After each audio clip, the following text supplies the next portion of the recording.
our practitioner corps and the call to action that came this week for one of our congregants, Johnny Raffanello, who is not here today. He's in a hospital, and I know he's watching online right now because Reverend Jamie is with him.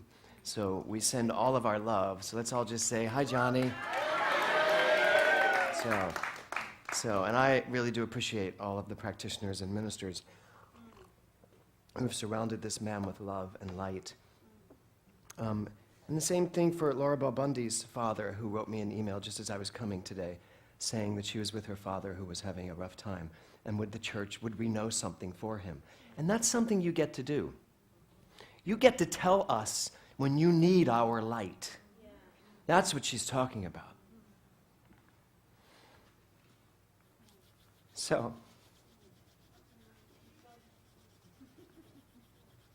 it has felt this week like there's been need for a lot of light.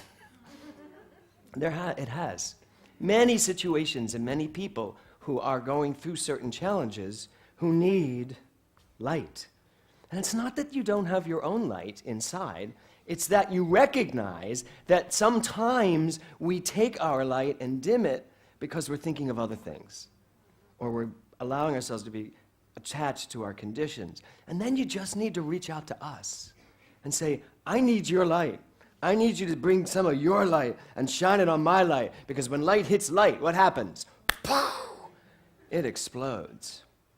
So this year, it's coming clean in 2015. That's our cute little saying. And then there's the powerful thing, which is, I live my truth.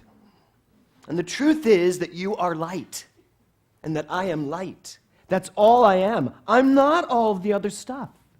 That's just what I did with my light. That's what I've brought up. That's what I've somehow created, and I'm now experiencing in my life. So if I'm going to live my truth, I have to ask myself, what is my truth?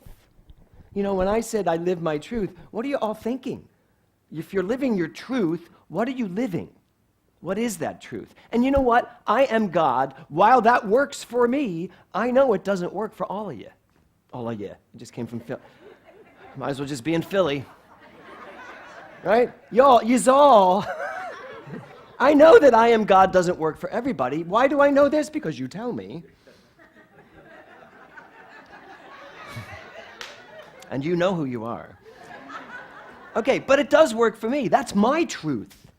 I am God. That is my truth. And I have great arguments for it. And I have great proof that that is my truth and the only truth. But what's your truth? If you're going to get with the program this year and live your truth, you have to decide what is your truth. I live my truth. Well, what is that? Individuals have their own truths. The problem is sometimes we confuse the truth with facts. Well, the truth is, I just have no money right now. That's not the truth. Those are the facts, ma'am. Now let me get to the culprit that created this horrible situation. And how I'm going to do that is move over here to the truth. Now I know how it happened, and now I'm going to tell you what to do about it. So where do you want to live? You want to live in Dragnet? Bad episodes of Dragnet? With really bad actors? I hope they're not watching. Or do you want to live over here with Downton Abbey? And the really brilliant English actors? You know, I want Maggie Smith to tell me my truth, because she'll do it with such a cynical eye, like, oh, really? You know, that's what I want. So, you go down the rabbit hole and you just got to keep going, right? So, are you living from the truth, or are you living from the facts? So yesterday, I had the incredible joy and honor and exciting, passionate time of spending 7 hours with some of you, taking the prosperity class.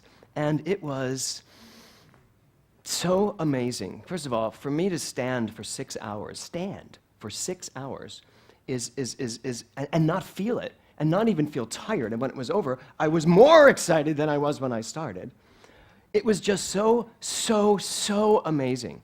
To take a book like Prosperity in Hard Times, start with the idea that the title sucks, and go, there's no such thing as prosperity in hard times because there's no such thing as hard times. It's prosperity in all times. Let's start with that.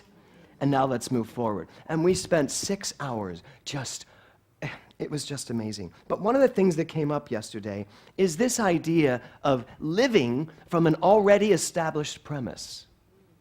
And that's living my truth. Living from an already established premise. So I'm here to ask you today, what is your already established premise of your life? Mine is I am God. My other established premise is my life unfolds perfectly. Now, those are not just pleasant, sweet words that I have made up.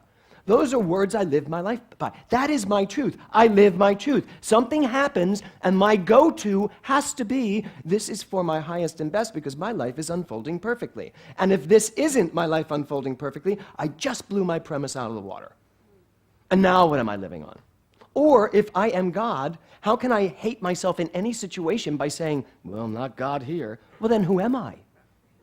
If I'm not God when I'm behaving badly, who am I? I'm still God. I'm way down on the totem pole of living at conscious level of really blech. But I'm still God. So what is your already established premise? What's the premise you live your life by? So, premise. Let's talk about what a premise is. Premise, a proposition upon which an argument is based or from which a conclusion is drawn. An argument. Now, I happen to know that I can argue anything down. How about you? Can you argue anything down? Are you really good arguers? Wow. Oh, I wish you were here. Standing here, it's like some of you are like, what? Argue? Can you argue? Who argues? Who argues well? Who argues badly? Get better at it. So, really, because that's what our minds need to do. We need to argue this crap down, yes? When lack shows up, argue it down. But how do you argue it down? You got to have a good argument. You can't just go, no. Because you know what happens when you say no? It's like, no. No. No. And then you just get pummeled over. I could while away the hour. Anyway. So you have to know how to argue it down. The only way you can argue anything down is from an already established premise that you absolutely believe. So what's your premise? What is your truth? What is your absolute truth that no one can argue you off of? I guarantee you, you will never argue me off of I am God. Ever. I will happily disagree. I will happily agree to disagree with you. And then I will go my godly way. So what is yours? What can I not argue you down from? So a premise, a proposition upon which an argument is based and from which a conclusion is drawn. So, and that's, by the way, no matter what. This conclusion is drawn, say it with me, no matter what. Thank you, Dr. Tom Costa. Because I think we leave room for some whats that stop us. Whats that we can't argue down. Premise is also a verb. It's not just a noun. As a verb, it's to provide a basis for, the base.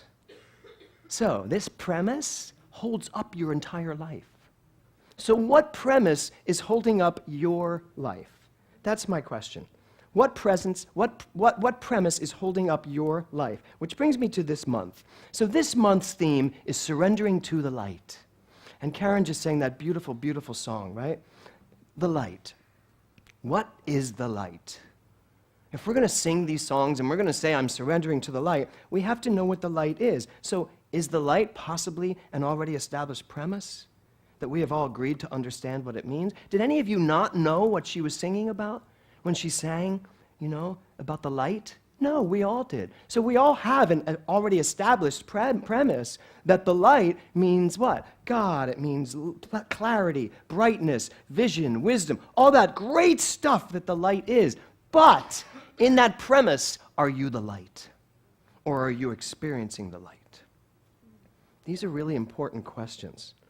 So if you turn on a light in a room, you understand what that is, right? We turn on the light, and what happens? Brightness. Darkness goes away. So we should be able to do that with our minds, too, as easily as turning on a switch. So that when something comes along that needs our light, We have an already established premise that we understand what light is, and we understand that we can just turn it on. Turn it on. So, surrendering to the light. That's what this month is all about. You and me, we are all surrendering to something in ourselves, and Nancy said it so beautifully, surrendering to something in ourselves. So a ministerial class this week, I had all the future ministers teach mini lessons on little books. And a lot of them got Emma Curtis Hopkins because she wrote a lot of mini books. And it was such a brilliant evening for me. First of all, I didn't have to do much because they were all teaching to me. And it was just such a gift to me to sit there. Yes, I had to critique them when it was over, but there really wasn't a lot to critique. They were really incredible, every single one of them in their own way. And Johanna von Gelder, she had The Radiant I Am by Emma Curtis Hopkins. And Emma said something in her talk, and Johanna so eloquently spoke the words that I knew the title of my talk this week. In the middle of it, I wrote down the title of my talk because I wanted to talk about what she talked about. And she said, Emma said something about that this thing in us moves us. And it is moving at all times. And whether you think you're moving or not, you are moving because light always moves. So there's something in you. So I decided the title of my talk today was going to be Surrender to the Move. Surrender to the Move. In Reverend Nancy's book, Life is a Game and You Can Play It, which is an incredible book, and if you don't have it, you should get it and read it and do it, because there's great little exercises in there. So in her book, she says this, I cannot work this out with my logical reasoning mind because it already knows it doesn't know how to do it. Just think about that. I can't work this out with my normal, rational, logical, relative mind because my mind already decided, I don't know how to do this. Or I don't know how to make money. I don't know how to get rich. I don't know how to be prosperous. I don't know how to be healthy. I don't know how to do this. So if you don't know how, what are you going to do? Well, what she suggests and what Emma Curtis Hopkins suggests and what I'm saying today is there's something in you that does know. And it's called the light. Or whatever you want to call it. Today, I want to call it the move. So when I said surrendering to the move, and I said to somebody, I'm going to talk about surrendering to the move. And they went, oh, thank God you're going to tell us about moving. Now, did anybody else read that and think I was going to get up here and talk about moving? Yeah, no. I'm not. But that said, but I wasn't even thinking about that. I was like, surrender to the move. Oh my God, Emma Curtis Hopkins, that's so brilliant. I was thinking absolute, and instantly I was taken to the relative. Our moving is a relative fact of life. It's just the relative. It's those gnarly little relatives that sometimes you wish you didn't have to see on Thanksgiving. It's just the relatives, folks. So it didn't even take me to the relative until someone took me to the relative. Do you ever have people take you to the relative when you're in the absolute? Anybody? Husbands, wives, husbands? That's good. I can say that. He's in San Diego. So, right? I know you're watching. I'll hear about it later. So, surrender to the move, surrendering to something in me that knows, even when I say I don't know. That's what I'm talking about. So, I will give you the scoop. Our building fell out of escrow, and we're not moving yet. You can applaud. So, that's the scoop, and that's all, really, I need to say. Because my life is unfolding perfectly. And I got to tell you, that's exactly how I looked at it. I didn't look at it like, thank God I can stay, because I don't have that feeling. I didn't look at it like, oh my God, it fell out of escrow. We've been planning this move for so long. None of that happened to me. None of that happened. I was just like, well, my life unfolds perfectly, because I have an already established premise by which I live my life. When something happens that could to some people seem horrible or drastic or unfortunate, I'm like, my life is unfolding perfectly. That's the already established premise by which I live my life. And I am God. My God, I am God. If I want the building to sell a specific way, at a specific time, then I'm outlining, and I'm actually not knowing I'm God. I'm thinking I'm like this control freak, which I used to be. But I no longer am, to the best of my ability. It's true. No, it's really true. Right, Karen? I didn't even come in today till like 10 of 10. I didn't control anything that happened today. Thus, my mic didn't work. So,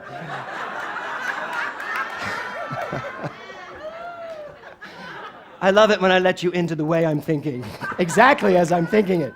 So, back to the premise. When you are surrounded by the light from an absolute divine premise, all of the relatives of your life are handled. When you approach your life from an already established premise that is divinely rooted and grounded, every relative fact in your life is handled. Now, I know this, and I live this, so nothing really throws me. Oh, it may throw me for a moment or two, but not long. If my first thought is not my most godly thought, I can guarantee you my second thought is, and if my second thought isn't, then I'm in trouble. Because then my third thought goes into the fourth, fifth, and sixth, and now I better get ye to a practitioner. And say, Nancy, put some light over here because I'm sitting in the dark. But I have these already established premises, and that's what I really wanted to talk to you today. So in recap, I'm going to ask you, what is your already established premise? And I'm going to ask you to really write it out. And then I'm going to ask you, are you willing to surrender to it? Are you willing to surrender to an already established premise that makes sense for you in your life, and then always go to it as your default? As Dr. Bitzer used to say, even on special occasions, and there are a lot of special occasions that creep up. So, I want you to write out that already established premise, whatever yours is. We should have 120, 130 premises. A lot of them are probably going to be the same, but really write it out. Don't just go, oh, that's a nice idea, unless you just want to keep living your life in the ethers of flowing here and there and thither and heather, or heather and thither, or hither and thither. That sounds so gay. Hither and thither. No offense to the gays. So,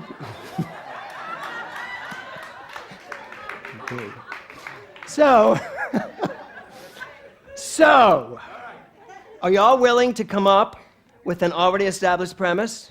Yes. Now, here's what I'm going to ask you to do.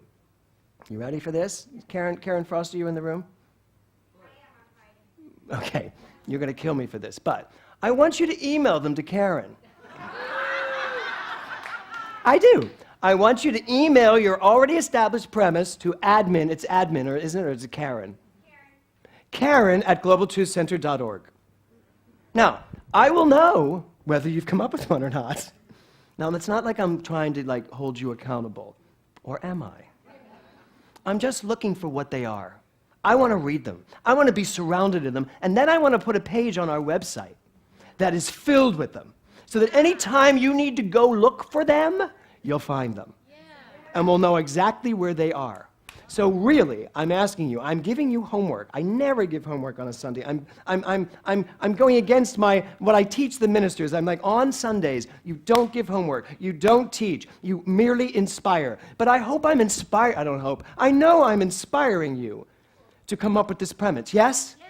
Don't you want an already established divine presence that you live by and never falter? Yes. Okay, I expect to read tons of them this week. And I don't mean you have to write it right now and get it to me by 5 o'clock. Let it come to you, because that's surrendering. Surrendering to the light in you, the thing that you know. So, your choice. You can live in the absolute, or you can live in the relative. Or you can live in the understanding that the absolute is the relative. And it's one thing. Because I know I am God. And I am God when I am living what I consider a relative experience. And I am God when I am sitting listening to Karen Mitchell sing and I am just transported to the absolute. Both, they're the same thing. Because really, there's only one. I'm going to close my talk today with a quote from Reverend Rita. And this is from her blog this morning, lest you think I am not very current in my thinking. She said this. Take a deep breath. She said, "Form seems so real that we think it is the truth of what is. And we think it cannot change. We think we will keep it forever or cannot make choices to change our lives for the better. We get caught in form and become a slave to it. But we are so powerful. You don't need to strive for better and bigger things. You just need to get a bigger idea of yourself. So, what's it going to be? How big can your premise go? Really big. I'd say I am God covers all. I am God is a bingo coverall. It covers everything. And I'm not saying you need to jump to that. And here's the other thing. I'm not saying you should jump to that if you're not equal to it, if you don't really believe it. But find out what you really believe right now. And that doesn't mean, as Reverend Rita said, you don't get to change this next week. Because as you live from an already established premise, remember what Emma Curtis Hopkins says. When you surrender to the move, that premise is moving and growing and expanding. Next week, it's going to be something even bigger. And the week after that, bigger still. And there will never be a place where you arrive. There will just be the destination that you are constantly living, because you're always right where you're supposed to be, because your lives are also unfolding perfectly. I know this, because I also know you all, everyone in this room and online, you are God, and so am I, and so are we all. Namaste.